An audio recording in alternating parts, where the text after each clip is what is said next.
Hi, welcome back to the Political Beat at lfpress.com. This is Chip. I'm Pat. Cover City Hall and all issues therein at London, Ontario, Canada. And I think we will have like record viewership for this episode because there's so much interesting stuff going on, Chip. Most especially what I think will be one of the more, maybe the most important story of the year, which is the mayor's race leading up to the vote on October 27th, and Matt Brown, with all due respect to Arnold Kaplansky, a developer who I find very entertaining and I love talking to. He's running for mayor, but I would consider Matt Brown to be the first really legitimate mayoral candidate to enter the race. I know that you would agree with that, but do you think that if he takes on Joe Fontana, that he has the upper hand in that race? Can we go back to record viewership? I'm still stuck on that when you said we're going to have record viewership here. So we might get into the double digits. Dozens? Double digits? That'd be perfect. That'd be perfect. So what again was the question there, Pat?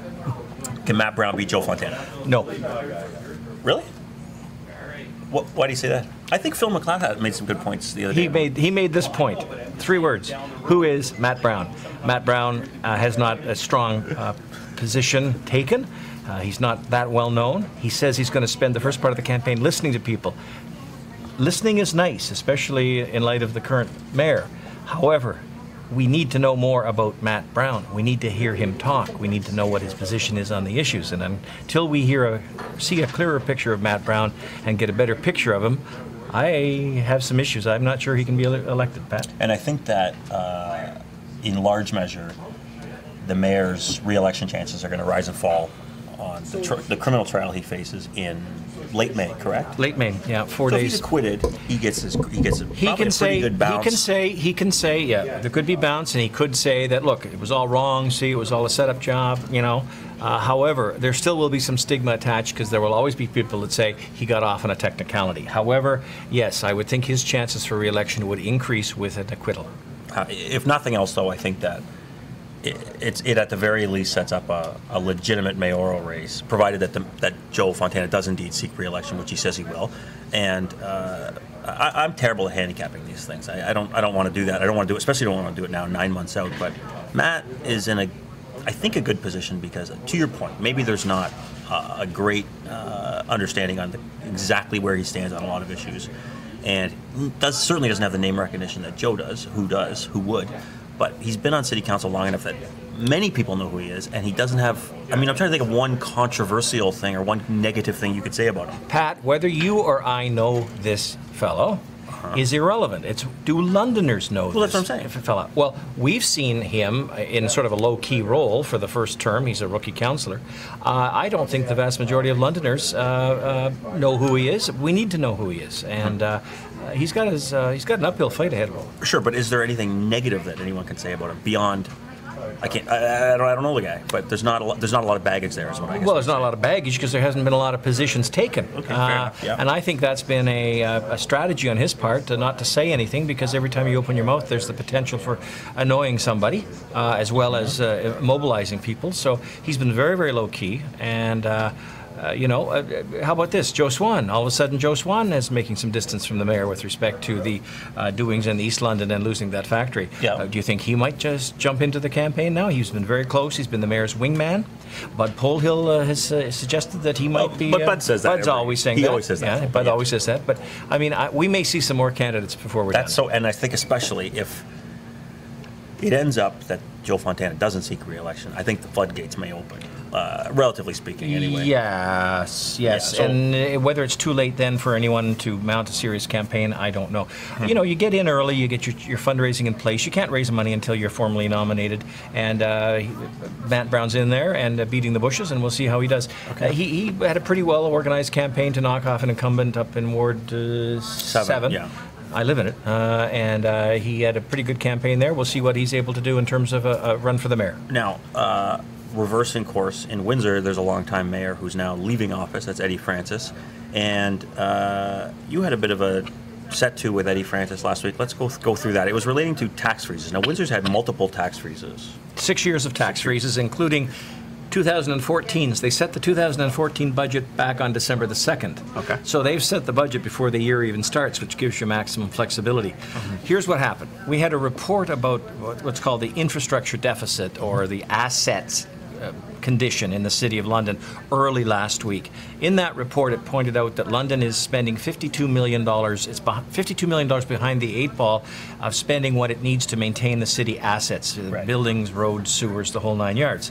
And that if we don't take steps to increase reserve funds for infrastructure, for maintenance, etc., that we are going to be something like $466 million behind in 10 years, that we need to increase that.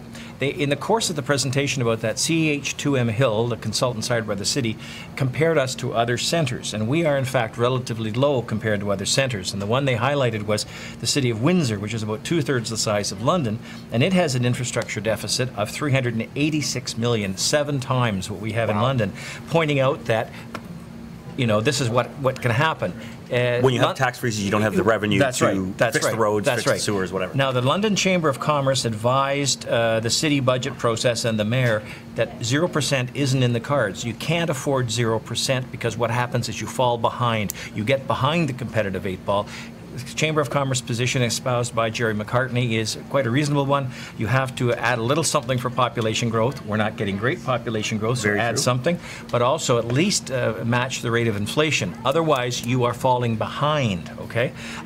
Anyway, I wrote the story about that. I contacted Jerry McCartney and I asked him about the Windsor situation, and he said 0% can't happen. You fall behind the 8 ball, yada, yada, yada. Anyway, the mayor of Windsor, Eddie Francis, who's about to step down, contacted me and said he wanted to point out that, yes, if there's a will, there is a way. And he said 6 tax freezes, we have done it without significantly sacrificing what we have, and we are working on our infrastructure deficit, and it's getting better.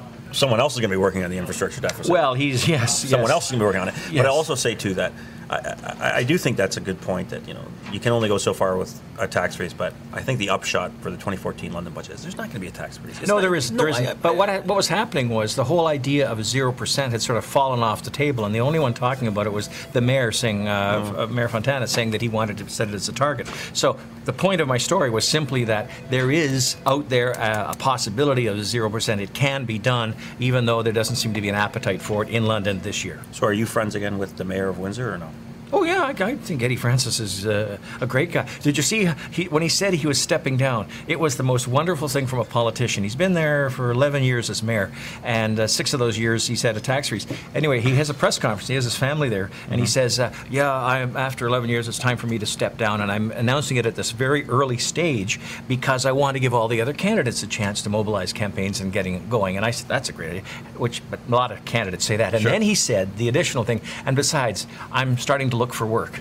And I thought, what a great way. You put an ad out there that I'm looking for a job, folks, so, give me a call. The final issue we have for today is a good one, too. It just came out this afternoon, the final legal bill for the Billy Tees luncheon. So this is the 7 politicians who had lunch together in the back room of Billy Tees. The ombudsman investigated. They hired a lawyer on the public's dime, the 7 politicians, to represent them during the probe, even though technically it wasn't really a legal probe, although they were under oath while testifying. And these were being interviewed. These were Bay Street lawyers they hired. But yeah, nobody in London. Very good lawyers. Very good lawyers. Okay. They wrote the book on. They actually wrote the book on municipal law in Ontario. $97,000 is the final tab for the legal bill for those 7 politicians. You're paying it. Indigestion. Heartburn, the whole bit. I mean, that's a lot of money. I mean, it's $1 billion budget, but 97, geez, that's a lot of money. That's almost the annual salary of the mayor. Well, they could have not spent it had they not had that meeting. Yeah, or, again, it gets covered under the indemnification bylaw, which if you're a politician and you get into some legal trouble through your political work, you know, it's understood that your costs are going to be covered by the city. But this was legal trouble, we'll call it legal trouble, that they got into in the course of breaking the rules about their work, which makes about closed-door meetings. Well, closed-door meetings, which makes it all the more uncomfortable that they would be charging the taxpayers anything.